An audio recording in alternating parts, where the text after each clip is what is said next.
Bonjour à chacun d'entre vous, bienvenue sur Séphiroth et compagnie. On se retrouve pour le tirage du week-end du 23 octobre et donc là je vous ai fait un tirage encore différent. Je fais un tirage au choix pour que vous puissiez un petit peu faire marcher votre intuition. Donc vous allez prendre votre temps, j'ai fait 3 tas avec 7 cartes différentes avec des jeux tous différents. Je vais essayer de vous les donner tous. Donc, Lumière, la Triade, l'Oracle des Sages, l'Oracle d'Amaham. Ici, c'est juste l'Oracle de l'âme, je crois. Le Tarot de la Bienveillance. Et puis, un que j'affectionne tout particulièrement, qui est l'Oracle de la Nature Sauvage de Kuan Yin. Voilà. Donc, Alana Fairchild. Alors, vous pouvez mettre sur pause si vous avez besoin. Et puis, je vais donc commencer par ce premier tas. Et pour les autres, on se retrouve un peu plus tard. Voilà. Alors, on est parti. On y va avec ces cartes-là qu'on va découvrir. Alors, grand-mère, alors il faut que je le lise à l'endroit, fait traverser en toute sécurité. Ensuite, ici, j'ai la carte de la justice. Ici, écoutez les astres. Ensuite, à nouveau la carte la justice. Celle-là, je vais la mettre en haut parce qu'elle est complètement à part et je vous le lirai dans le petit livre de quoi il retourne. Avec l'oracle des sages, le labyrinthe, l'âme et l'alignement sacré. Bon. Alors, extrêmement intéressant. Déjà, le fait que j'ai 2 fois la carte de la justice qui revient. Alors, pour moi, ce que je ressens, peut-être dans votre vie aujourd'hui, une sensation que les choses sont extrêmement compliquées, des difficultés peut-être à trouver son chemin, à se positionner, et à se dire est-ce que je ne rêve pas par rapport à ce que vous pouvez ressentir à l'intérieur de vous. De toute façon, et on lira à la fin, mais pour moi, vous êtes sur la bonne voie. Quand on a la carte écouter les astres, ça veut dire que vous avez besoin de vous laisser guider. Alors je vais vous la lire puisque c'est tout court. Reste debout sous le ciel étoilé, ferme les yeux. Sens ta verticalité et ressens la sagesse de ces milliers d'étoiles qui t'entourent. Chacune est là pour éclairer ton chemin et te guider. Alors, tends l'oreille. Donc, c'est comme si l'univers voulait vous guider. On est d'ailleurs en lien avec son âme, c'est-à-dire tout ce qui en vous va pouvoir être pourvoyeur de révélations, tout ce que vous allez pouvoir ressentir. Et c'est bien confirmé avec l'alignement sacré, qui est une magnifique carte dans Lumière, qui nécessite de... et moi j'adore ce terme s'aligner, parce qu'on parle souvent de déconnexion avec l'âme alors que c'est impropre. Heureusement qu'on n'est jamais déconnecté avec son âme, parce que sinon on serait mort. Donc l'alignement, c'est un moment de pouvoir écouter, se mettre suffisamment en verticalité, en justesse par rapport à son âme, pour que ça se mette en correspondance, en corrélation avec le cœur, avec le corps, etc. Et que donc, on ressente les choses, j'allais dire, du haut jusqu'en bas. Voilà. Donc, de toute façon, vous avez un tirage fort et redondant, parce que l'âme et l'alignement sacré, on est dans, je dirais, une espèce d'injonction presque, où on vous dit de toute façon la solution, elle se trouve à cet endroit-là. La justice dans la carte du tarot, c'est le fait d'être en accord avec soi-même et de pouvoir trouver une autre manière de fonctionner qui va être beaucoup plus en justesse, et donc on trouve l'équilibre. Donc en ce qui vous concerne, c'est de toute façon la solution, elle est en vous.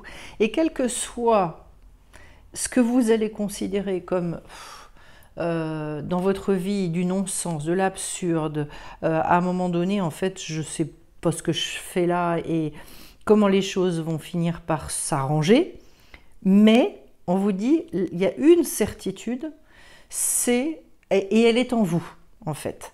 Elle est en vous. À partir du moment où vous arrivez à vous laisser guider, parce que pour moi, écouter les astres, c'est être suffisamment en lien avec soi, avec son intuition, pour pouvoir avoir accès à ce que vous recherchez profondément ici. Alors je vais quand même aller regarder, parce que j'ai 2 fois la carte de la justice, et je vais aller prendre le petit livret dans l'oracle d'Amaham, parce que je pense que il y aura aussi des choses intéressantes. Alors, je regarde en substance ce qui est dit dans cet oracle-là. On a... voilà, cette fée, elle équilibre sans cesse les valeurs de la vie en ajustant son souffle et en exerçant son pouvoir de décision. L'air est son élément primordial. L'emportant au gré des événements et du vécu, elle a toujours une équité tranchante et impartiale. Symbolique, elle vous apparaît à présent évoquant le tiraillement entre vos besoins et vos désirs, ainsi que votre difficulté à prendre les décisions qui s'imposent. Donc on est bien dans l'idée de ce labyrinthe. Sa présence vous rappelle de veiller à l'équilibre entre donner et recevoir. Savoir dire non, c'est libérer votre esprit et votre lumière. Ça me semble très juste. Savoir dire non permet de libérer son esprit et sa lumière. Elle insuffle la force de nouer des relations authentiques avec les autres. Elle enseigne l'entente et les compromis en témoignant d'une affection sans passion destructrice. En fait, là, vous êtes à un stade où on vous demande de faire des choix, de vous apporter le sens des responsabilités et prendre des décisions pour aller au bout de vos convictions.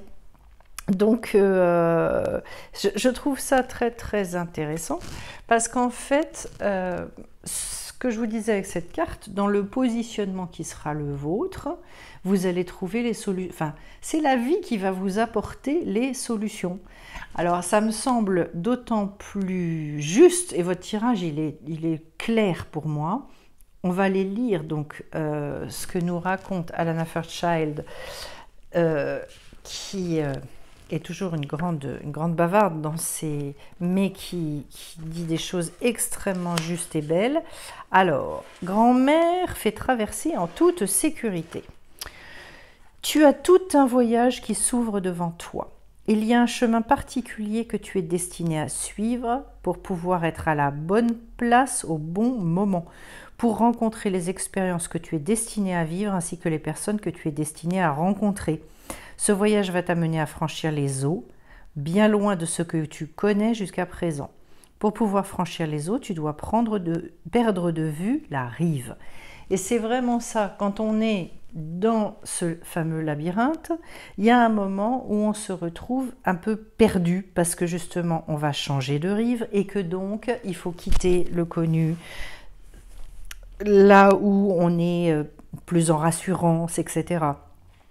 T'engager dans cette traversée fait partie de ton destin, de ton chemin de vie sacré, aussi bien que tu puisses ressentir de l'excitation, de la peur, de l'espoir ou de l'incertitude, en te demandant si tu es à la hauteur de cette tâche, sache qu'elle t'est destinée et que grand-mère va veiller sur toi.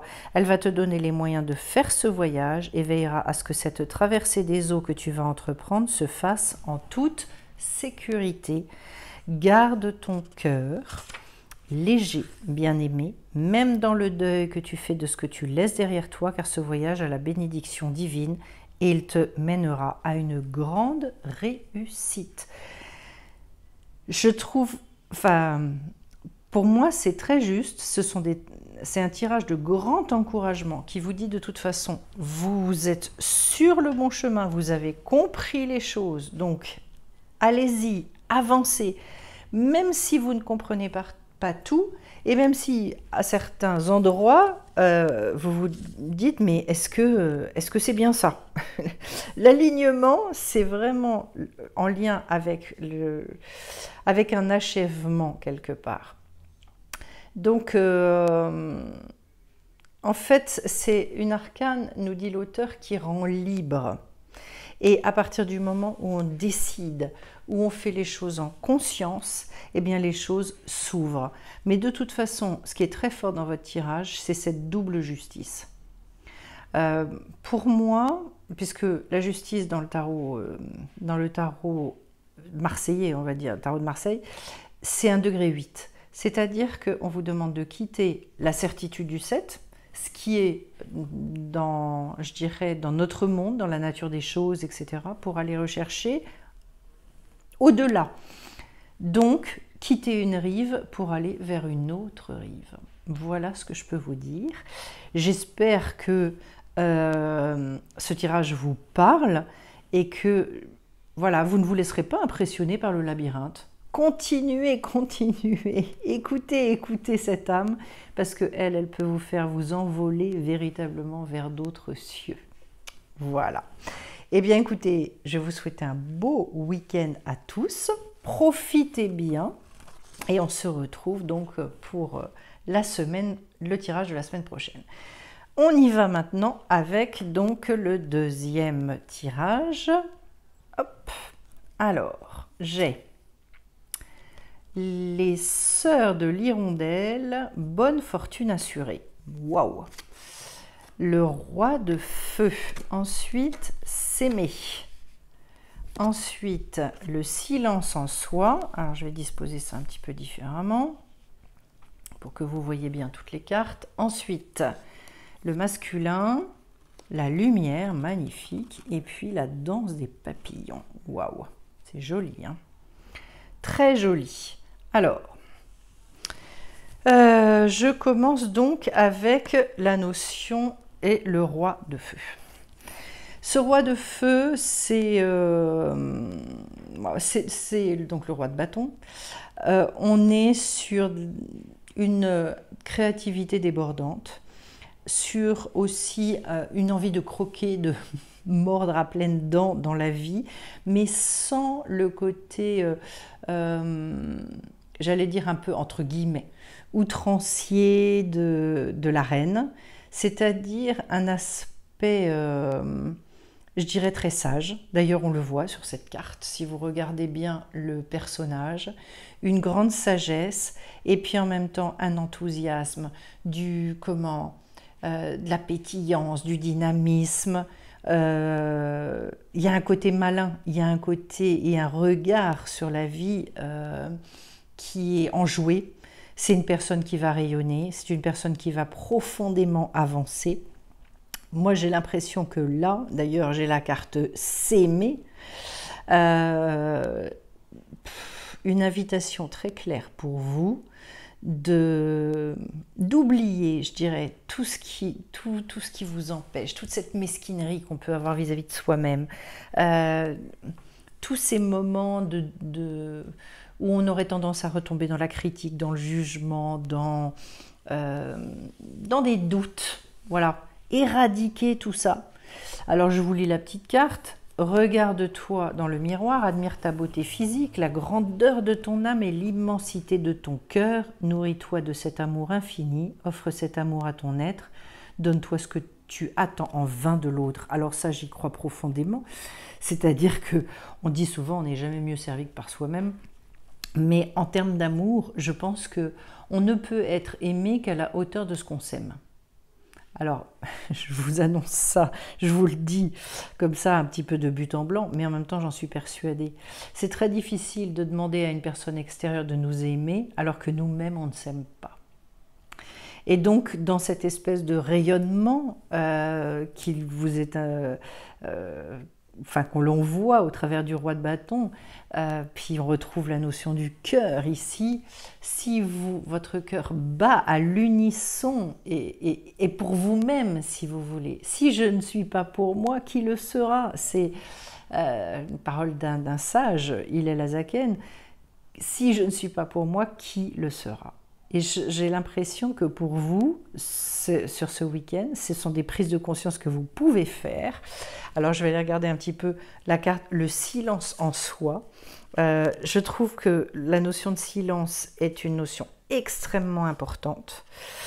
Parce que c'est dans le silence, c'est dans le calme intérieur qu'en fait, on trouve des perles absolument extraordinaires.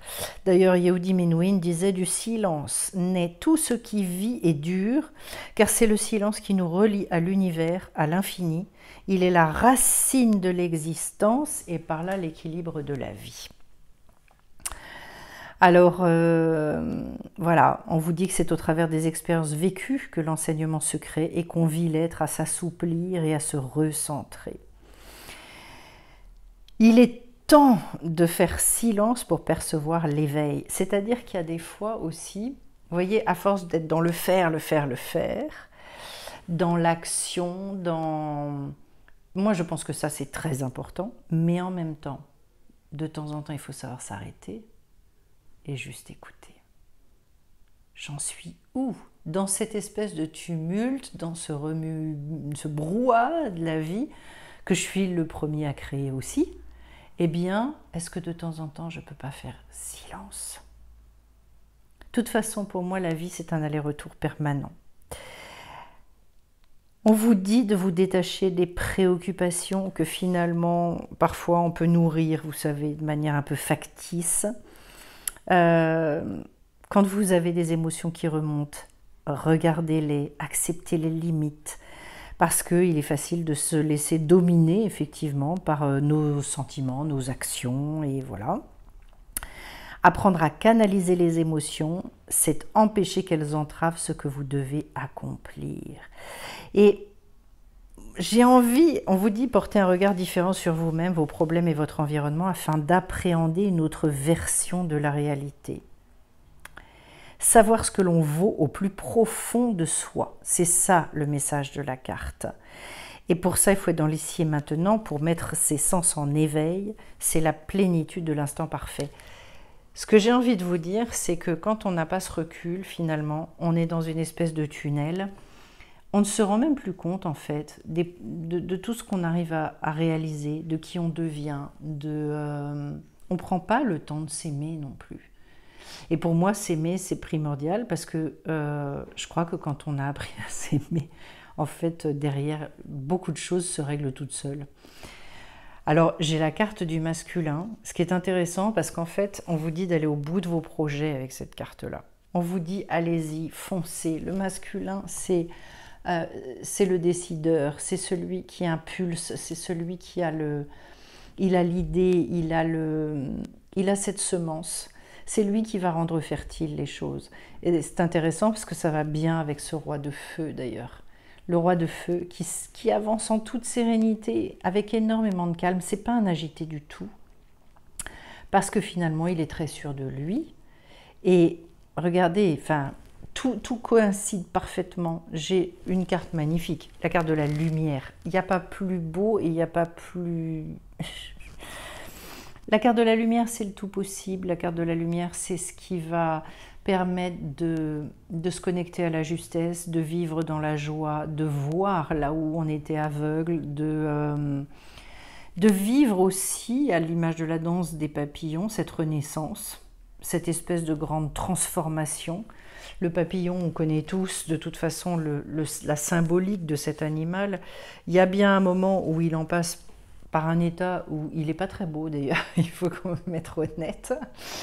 Et puis il y a ce moment où, au-delà d'un premier état, il y a cette métamorphose absolument incroyable. Et on vous dit que la vie est un précieux cadeau. Et que les étapes, elles sont là pour que petit à petit, on arrive à incarner justement ce qui on est véritablement. Dépasser en fait ce qu'on croyait de nous, savourer tous les aspects de la vie, et je dirais même les plus difficiles à ce moment-là. Pour moi, c'est une preuve de maturité incroyable qui nous amène à vivre profondément ce pourquoi on est fait. Voilà, c'est une grande embrassade. C'est mettre de la lumière dans tout dans votre vie. Et cette grande embrassade de vous, des autres, des événements, etc., elle vous amène à avoir une bonne fortune assurée. Alors on va les regarder dans le livret, parce que ce jeu-là est quand même beaucoup plus compliqué quand on n'a pas accès au livret. J'ai pas tout appris par cœur, je vous cache pas. Il y a je ne sais combien de pages, mais j'adore j'adore cet oracle. Voilà. Les sœurs de l'hirondelle, bonne fortune assurée. Je ne sais pas si vous verrez bien la carte. Je comprends que pour que la vie fleurisse, il faut qu'il y ait un hiver. Comment la vie pourrait-elle avoir lieu s'il n'y avait pas un temps pour le repos, pour la germination? Il faut qu'il y ait un temps de préparation approprié pour que l'énergie contenue dans la graine puisse courageusement ouvrir cette graine, enfoncer ses racines dans la terre et pousser à la surface du sol en écartant la terre et en se tournant vers le soleil. Oui, la sagesse de l'hiver a sa nécessité, ainsi que celle du printemps, ce temps où une nouvelle vie fleurit. Ce n'est pas la pleine lumière de l'été, ni le temps de la récolte de l'automne, mais c'est une phase très importante du cycle de la vie, car sans elle, aucune de ces deux autres saisons ne pourrait avoir lieu. Le printemps est sur toi à présent, bien-aimé, c'est un temps pour espérer, un temps pour une vie nouvelle, de nouveaux départs. Ce qui a été coupé va maintenant pouvoir s'élancer dans la vie, sois heureux du printemps que je donne à ton âme. Waouh! Bon, vous avez un magnifique tirage et puis je vais vous dire, on est bien et on est en plein dans la renaissance, dans le refleurissement, mais écoutez ce qui se passe en vous parce que c'est un moment magique, c'est un moment solennel et tellement beau. Donc profitez au maximum. Ce week-end, c'est peut-être justement le temps pour vous de vous poser, de savourer. Croyez en vous, croyez en votre beauté, croyez en qui vous êtes et croyez que vous êtes beaucoup plus que ce que vous pensez être. Voilà. Écoutez, je vais vous souhaiter un beau week-end. Vous avez un tirage absolument magnifique. Je vais vous souhaiter d'en profiter au maximum. Et on se retrouve pour les énergies de la semaine prochaine. À très bientôt. Alors, nous allons maintenant continuer avec le dernier groupe. Et on y va. J'ai Joue avec moi. Superbe. Le 9 d'air. Alors, je vais mettre ça là-haut. Ensuite, écoutez les arbres. L'épée, l'hiver, la sagesse et le chakra racine. Alors, un tirage très typé. Je vais vous dire ce que je ressens d'emblée pour vous. Pour moi, il est question de quitter une situation qui vous enferme, une situation d'impuissance et on vous en donne un petit peu le chemin. Comme si finalement, il y avait en ce moment une puissante germination qui était en train de se faire. Vous savez que l'hiver, c'est ce temps... L'automne, c'est vraiment la fin de quelque chose. On récolte et il y a quelque chose qui se termine. L'hiver, c'est tout ce temps de maturation absolument incroyable à l'intérieur de soi qui fait qu'on arrive à dépasser justement ce qui peut se produire au moment du 9 d'air, c'est-à-dire des doutes, une vision de soi-même, de sa vie, qui est une vision très restrictive et où on a l'impression qu'on n'accédera jamais ou qu'on tourne en rond.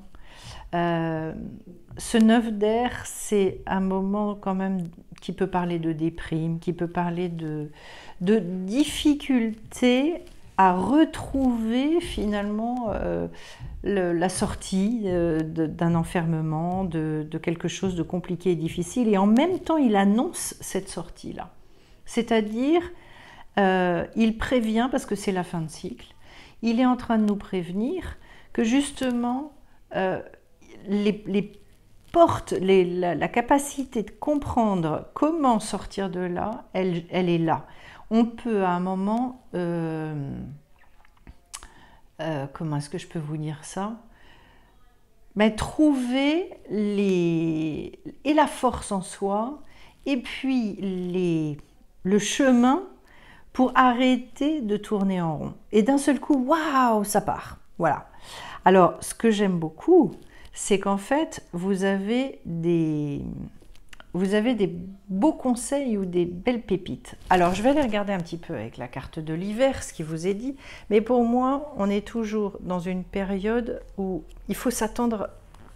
C'est le moment finalement où tout se prépare pour repartir. C'est quand même quelque chose d'assez magnifique. Oui, il y a une immobilité. Oui, il y a une impression de stagnation, c'est ce qu'on vous dit d'une situation, où l'énergie cesse de circuler. Et ça, c'est vraiment typique du 9 d'air. En fait, l'hiver, c'est, vous dit-on, le caractère sacré de la mise en sommeil. Et donc, on laisse les semences de l'être sous une couche de neige et, et donc on accepte le temps que les choses mûrissent. Là, il n'y a pas de précipitation à avoir dans votre tirage. Ça, c'est une certitude, d'autant plus que vraiment, toutes les cartes me le montrent. C'est là le temps d'être... Enfin, il faut être informé que le temps de l'action reprendra. Vous n'avez absolument pas à remettre en question les objectifs que vous vous êtes fixés. En revanche, pendant cette période un peu de suspens, où il faut peut-être vous renforcer avec le chakra racine, eh bien là, on vous dit, fiez-vous à vos intuitions et ne vous obstinez pas. Si c'est fermé, c'est fermé. Si c'est sans issue, c'est sans issue. Parce qu'en fait, à partir de... Pour moi, l'hiver, c'est vraiment la marque que l'inconscient... Il y a des choses dans l'inconscient qui doivent arriver au conscient. On est en train de se préparer et pour vous, on vous prépare en profondeur parce que j'ai d'une part la carte de la sagesse, j'ai aussi écouté les arbres. Alors vous voyez, c'est vraiment revenir à la nature et revenir à sa nature. Assieds-toi contre un arbre, prends-le dans tes bras, écoute ses murmures, écoute la sagesse. Et je l'ai là, la sagesse, qu'il a à te transmettre, ressens-toi sa force et sa puissance qui te rappellera la tienne.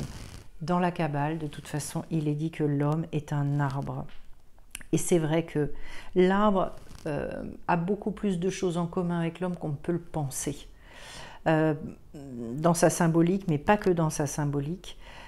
En tout cas, et d'abord, il a une sagesse absolument inouïe. Beaucoup d'arbres nous dépassent très largement en âge. Ils ont compris énormément de choses, et notamment au niveau de la maturité. C'est impressionnant quand on lit ça. Les mères arbres, enfin voilà, protègent et empêchent les arbres de pousser trop vite et d'atteindre trop vite la lumière, parce qu'en fait, ils n'iraient pas suffisamment s'enraciner. Le tronc n'aurait pas le temps de suffisamment s'épaissir, grandir, etc. Donc il resterait très fragile avec des branches, des feuilles tellement lourdes qu'en fait il se mettrait en danger parce que le tronc ne serait pas assez large, assez costaud pour tenir finalement durant les tempêtes, quand l'arbre est ballotté à droite et à gauche. Il faut ce temps pour s'ancrer et pour avoir un tronc costaud. Et bien c'est un petit peu ce qu'on me dit là dans votre tirage. Prenez ce temps-là de vous construire, de vous sentir costaud, d'avoir des fondations hyper solides. Le chakra racine, c'est vraiment ça. Si c'est pas ancré et si c'est pas dans les tripes, à ce moment-là, pour avancer, je peux même me mettre en danger. Donc en fait, on vous dit, n'allez pas trop vite. C'est pour ça que des fois, on a du mal à patienter, mais on ne se rend pas compte que si on nous fait patienter, c'est précisément pour nous empêcher de nous casser la figure derrière. Là, il y a besoin de prendre racine, de s'occuper de soi et d'avoir un point d'ancrage pour être sûr de votre potentiel. C'est énorme. Donc vous pouvez travailler avec la couleur, vous pouvez travailler avec les pierres qui correspondent aussi au chakra racine, parce que je pense que ça peut être très intéressant pour vous. La sagesse, elle consiste à porter aussi un regard différent sur les choses. C'est ce qu'on vous disait d'ailleurs avec cette carte de l'hiver, je crois. Un grand besoin pour vous sur ce week-end de prendre le temps de vous accorder finalement, je pense aussi, parce que c'est un cadeau qu'on se donne, dans cette patience avec soi en fait. Vous savez, avec un enfant, quand on est impatient, c'est monstrueux. Je ne sais pas si vous avez déjà assisté à des scènes où il y a des parents qui brusquent l'enfant comme ça. Et à chaque fois, ça me choque et j'ai envie de dire aux parents, mais enfin, mais fichez-lui la paix. Laissez-le vivre à son rythme à un moment donné. L'épée, c'est une carte extrêmement positive qui vous montre aussi que il y a besoin d'être loyal, d'être fidèle à vous-même. Et pour moi, l'épée, c'est le symbole de la puissance. C'est-à-dire que vous avez besoin de retrouver peut-être votre puissance intérieure, parce qu'en fait, c'est le symbole de toutes les personnes qui ont des avenirs glorieux, qui sont des véritables bâtisseurs dans la vie. Celui qui était détenteur, qui avait le droit de porter une épée, c'était quelqu'un qui avait du pouvoir et qui avait le pouvoir justement vis-à-vis de lui, mais aussi vis-à-vis des autres. Donc, prenez le temps d'acquérir cette puissance. Et puis, je vais finir avec la carte. Donc, joue avec moi de l'oracle d'Alana Fairchild. Et Dieu sait que ces moments-là sont très importants parce que si on veut aller trop vite, après, quand on se casse la figure pour se relever, c'est super compliqué. Plus d'une fois, tu as dû suivre une route difficile et c'est cela qui t'a amené jusqu'ici, en un lieu où une autre façon de cheminer te fait signe à présent. Il existe une nouvelle approche dans l'art de s'exprimer et de se révéler que je veux partager avec toi. Elle implique la joie et le plaisir, même là où il semble que de tels délices sont loin d'avoir leur place. Pour explorer cette nouvelle approche, tu devras lâcher tous les combats que tu as endurés et toutes les souffrances passées. Tu n'as pas à nier ce que tu as traversé, ni à ignorer tes sentiments, mais tu dois avoir le désir de mettre à présent tout cela derrière toi. C'est très intéressant, hein. Tu ne perdras rien à le faire, sauf son chagrin passé. Ce lâcher-prise n'a pas besoin d'être difficile ni traumatisant. Si tu t'autorises à vraiment lâcher prise, je vais t'initier à approcher la vie et la réalisation de tes rêves d'une façon qui peut être réjouissante plutôt qu'épuisante. Reconnais tout à fait ce que tu as enduré, mais donne-toi la permission de le libérer à présent. Cela a rempli son but, il est temps maintenant de suivre une autre voie. Eh bien, excusez-moi, pour moi, vous voyez ici, il est question justement de s'autoriser à laisser certaines choses derrière vous et de laisser ces nouvelles semences germer, prendre racine pour que vous puissiez être sûr de vous et ne plus vous identifier à des choses de votre passé, mais bien retrouver l'autorité qui est la vôtre, la puissance qui est la vôtre pour pouvoir avancer dans votre vie. Voilà. Eh bien, c'est un très beau tirage. C'est un superbe programme et je vais vous souhaiter de le vivre à fond pour que tout ce que vous avez à incarner et à mettre en place dans votre vie puisse se faire. Je vous souhaite un très beau week-end et on se retrouve très vite sur Séphiroth et compagnie. Bye bye.